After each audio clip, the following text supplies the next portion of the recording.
I think that people said a lot of interesting things, and I got to a point where they still hurt, but I got to a point where I understood that the reason that they would say those things was, one, they didn't mean them to hurt, they thought they were being helpful, but also that some people just haven't had the experiences in their life that can allow them either the compassion to just understand where you are, or they're not at a place to be okay with just being okay with your sadness. Like, they're going to try to do something to fix it. And so I got to a point where I could just and let it go. But, there was a lot of at least you can get pregnant, or well, you should be thankful you got pregnant in the first place. So many people never get pregnant. Well, this just means that the baby was not perfect, and why would you want a not perfect baby? Or, oh gosh, what else? I feel like I've blocked a lot of things out. You're young. You'll have another. You're young.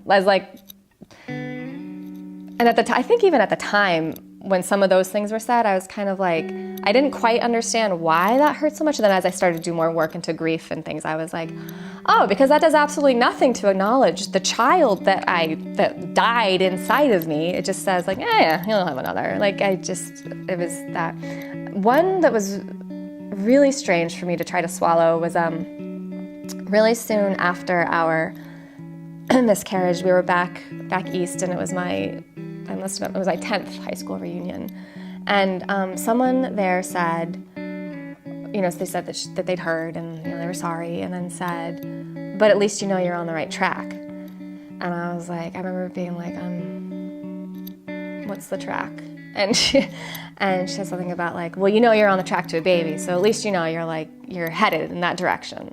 And there was really, I just remember stepping away. I was there's really no conversation around that. That doesn't even, I thought that was a really strange one. But it was a really interesting kind of mirror into or maybe peephole into the way so much of our society is thinking, though. We are this linear, things go from this to this, and whoop, there was a blip there, but you're still on a track.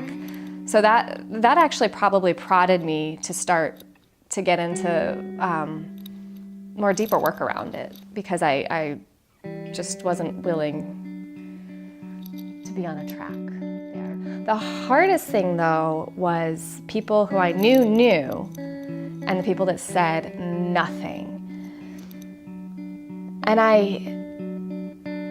sitting in a big group or at a dinner and knowing that everybody there knows, but no one's going to say a word. That was almost more hurtful for me, was the silence.